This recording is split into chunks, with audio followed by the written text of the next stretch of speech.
Hello everyone. Today we're going to talk a little bit about invasive lobular carcinoma.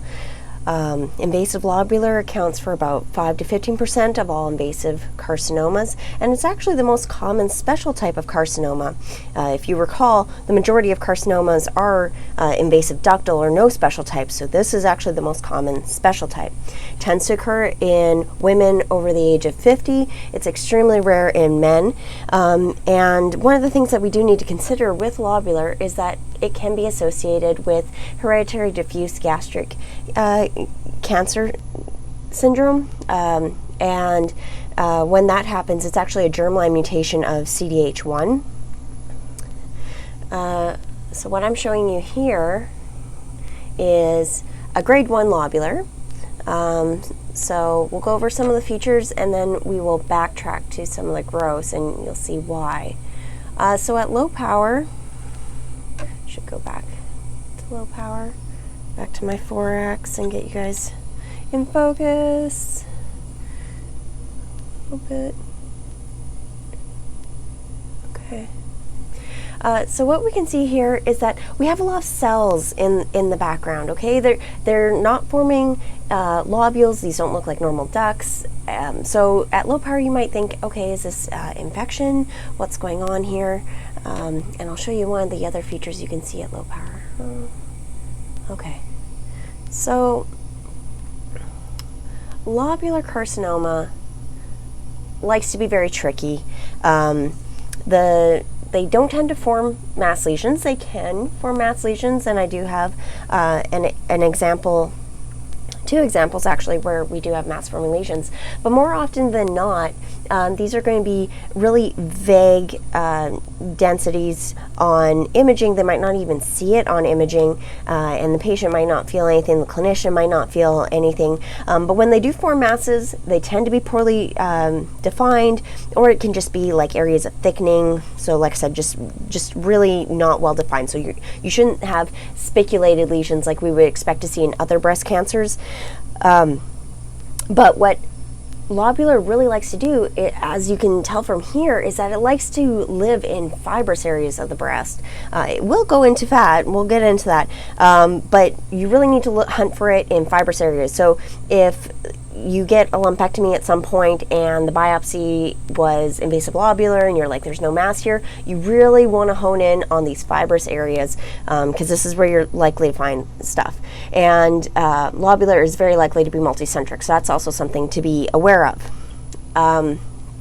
So again, what we notice here is that everything's pink. We don't have that slate blue desmoplastic reaction. You can see that in invasive lobular, but when you do, that's more likely to be in mass forming lesions. And remember, a lot of these do not have mass forming lesions, so don't expect to necessarily see desmoplasia. The cells themselves tend to be round, like we can see here. I'm going to go up to 10x. So you can see that these cells are relatively round, but they have lost their cohesive abilities, okay? So it's not unusual to see things like this where they look like they're single cells within the stroma, okay? You very often will see a single cytoplasmic vacuole that'll have mucin. There's a few of them in this view, and there's even one that looks like, actually a couple that look like signet ring cells. So remember when I said that this can be associated with hereditary diffuse gastric cancer syndrome, those are signet ring carcinomas. So you can see how the morphology and the genetics fits with that. Now, simply because you see some signet ring morphology on this does not mean that this is one of those cases, but this is just a feature to look for, something to think about. I do have some examples where these can look really foamy. So remember, we do have variants of lobular carcinoma that can mimic histiocytes, they can mimic granular cells. I do have an example to show you of that. Okay, but this is a low-grade lesion, and why do we say low-grade? Well, lobulars don't tend to form masses, even though there is a solid variant. So more often than not, your tubule formation is going to get a 3. There's not a lot of variance in the nuclear features. One of the things, though, that I suppose we can show you here. I can get that centered. So in the center and a little bit off to the side, what we see here is the single filing, where they're not exactly attached, but there is almost a little bit of cupping formation or coin-like stacking. So that's something that you can see with lobular. You rarely will see things like lymphovascular invasion. You should still look for it, but you don't see it too often. But getting back to the cells, so the cells themselves, there's not a lot of differences between them. They're all relatively monotonous. If we even try going to a different area of the slide, you can just kind of appreciate how when we talk about, you know, our gourds and potatoes, you see a lot of those vacuoles. Some of them have more blue mucin inside them. But the cells are relatively monotonous, okay? So this would be like a 1. I don't think you could really push to a 2, to be honest, for the nuclear features. And there's like no mitoses, so this would be a 3, 1, 1, or 5, and remember up to 5 is a grade 1. So this is a grade 1 on biopsy. What you can see sometimes, though, is this. So this is a resection of an untreated lobular. And one of the things that lobular likes to do, and we'll just hunt around to find it, is it likes to have this targetoid or circular appearance around normal ducts. Okay? So we can see here that you have all this cancer spreading through. There were some good areas on this slide. If you bear with me. Here we go. Okay, so even at low power, we can appreciate all that. Let's just get into focus. What you can see here is we have a benign duct in the center, and surrounding it in this circular fashion are the cancerous cells. And if we go to 20x, we see the same features that we saw in the previous case. They're relatively round, monotonous. There's some that have vacuoles. Now, remember, you don't have to see the vacuoles in every single cell, but you will see them in most of the cells. Let's see if that helps a little bit. And what you can appreciate on this one is that there's a little bit of that slate blue, steel blue, mucinous, myxoid type desmoplastic appearance. So I told you this was an untreated lobular. This was a mass-forming lesion, and we can appreciate why. But that targetoid appearance is something that lobular loves to do. So even if you don't have a lot of it, that's a very common feature to see. One of the things that you need to keep in mind, though, with lobular, and this is something that can make it scary, is often with resections, these patients have been treated. So when we look at this, at 4x, this really isn't that impressive. There's some stuff in the stroma, in the fibrous areas. And if you see at 10x, and we go up to 20x, and I get it in focus eventually. So this is what lobular loves to do. Once it's been treated, it loves to shrink down to almost nothing. So you can only get maybe scattered cells that look a little more insidious, like that one cell that has the more abundant amphiphilic cytoplasm. And what we do with these, when you aren't sure on these resected cases, like this is suspicious, but one thing that you can do is you can throw cytokeratins on it. So what I have here is just pancytokeratin. So this is an AE1, AE3, and this is that same area that we were looking at before. And what you can see is that we have these single cells that just love to hide out and make our lives very terrifying. So that's something that you can do. If you're looking at grade 2 lesions, because we do have grade 2, there is grade 3 as well for lobular, but grade 2 lesions. So these tend to have more, they might have more mitotic activity. They might have more bizarre nuclei. If we go a little higher power on this, so what this case has that's really nice is that it has that more appreciable coin stacking. So this is a good area right here. We'll just zoom in on that. So what you can see is that the cells are sort of molding to each other, not really, but there's still spaces around them.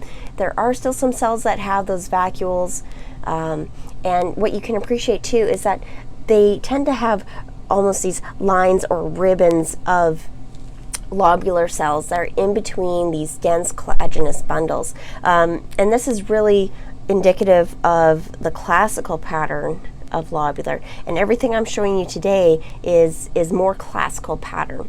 Okay, there are other variants, like you can see alveolar type pattern that'll mimic LCIS. There is a solid pattern variant as well, and of course there's a mixed pattern. But what we can see here is that there's a little more difference, a little more variation in size and shape of the nuclei. So again, for tubules, this is at a 3. The nuclei are 2, and mitotic activity is at a 1. Lobulars tend to be ER/PR positive and HER2 negative. So here we have the case I just showed you. This is our ER. So you can see that is diffusely positive. And our PR for the same case, again, diffusely positive. The HER2 on this case by IHC was equivocal. It had some unusual staining, and it was negative by dual-ish. So that's just something to keep in mind. Other stains that I don't have to show you, but you can have MUC1, GATA3, right, your GCDFP15, and remember that HER2 is very rare to be positive in lobulars and also your E-Cadherin. This is another example of a grade 2. So we can see here we have some reaction in the fat, because this is related to biopsy site change. And if we hunt around, I'll go down to 2x to make it a little easier. We have areas like this, where again we see that same pattern where it's not forming lobules, right? The arrangement is just completely off. It's completely not what we would expect for breast. And we have those same features when we go on higher power. This is a good example, though, of a case that the cells actually look a little more foamy. Sorry to get you in focus there. So we still have more of a foamy arrangement, but this is not a ductal carcinoma. We still have the single cells. Some of them are forming single filing. So again, something to keep in mind. And again, you can appreciate that there's collagen in between all this, even though there is that desmoplastic response, and we have that foamy cytoplasm. The last case I wanted to show you, and as I show you this case, we'll talk a little bit about treatment and prognosis. So this one, to me, had more definite desmoplastic response, even at 2x. If we go to 2x, you can see we have our dense pink collagen. Here we have some microcysts, so some benign stuff. But look at that slate blue. That just really hits you, and even though we can tell that there's a lot of tumor out there, you can see how it's really tricky, and it's coming out even in these areas, okay? But let's focus on the areas that are a little more easier to recognize. And what I liked about this case too was this one had a little more of a granular cell appearance in some areas. So you can see the more densely eosinophilic cytoplasm. And then again, we get into these single cells, the single filing, all the features that we were talking about before. Okay. So lobulars can be tricky, but they can be a lot of fun too. We'll just go down so you guys can look at a little more of the histology. Maybe some of this area. So you can see that there's still cytoplasmic vacuoles. There still is even some cells that look like they have mucin within those intracytoplasmic vacuoles. For treatment, these are going to be very similar to our ductals. They want to do complete excision, and so whether the patient is going to attempt to do lumpectomy, they might really push for a mastectomy because, again, what this isn't for mastiform lesions, you can be chasing margins for a good while with these, and they will do systemic therapy. Most of these are hormone positive, so they'll do hormones. They'll look at chemoradiation and radiation. They'll look at as well because of, again, margins. There is an increased risk of contralateral carcinoma. Okay, so even if you find this on one side, there is a 0.5 to 1% risk every year that the patient will develop carcinoma in the opposite breast. So it's not unusual for them to do mastectomy and as well as a contralateral prophylactic mastectomy, okay? And a lobular actually really likes to metastasize to things like the meninges. You can see it in the GI mucosa. So again, we go back to also think about that diffuse gastric carcinoma, signet ring cell carcinoma reaction, association, and also things like going to the GYN tract. Obviously, breast cancer carcinoma also likes to metastasize to the bone, so that's something else to consider. But meninges and lobular really are the two that love to go together, so that's something to think about. Okay, that's kind of everything that I have for lobular. I guess we didn't grade this one, so I kind of showed you more of the granular cell areas, but this one had a 3 as well for tubules, because again, even in areas where it's trying to cluster a little bit, still not forming tubules. Here again, we can appreciate that more classical pattern. There is some variation in the nuclear size and shape in this case. So that gave it a 2. Again, not many mitotic figures. Like here, you can appreciate that we have some smaller cells, some bigger cells, some shapes don't help you necessarily quite so much, but there are some that are a little pleomorphic. And again, we still see those stacking features, the cytoplasmic vacuoles. So 3, 2, 1, that's a 6. So this is a grade 2. As I said, that there are grade 3 carcinomas that do exist. I do not have an example here, and they are extremely rare. Most lobulars are going to be grade 1 or 2.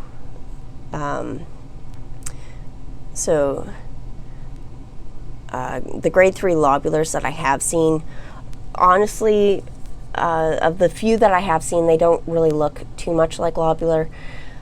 So then you'd be looking at your other stains to help you differentiate, is this lobular versus ductal? Is it another type of carcinoma?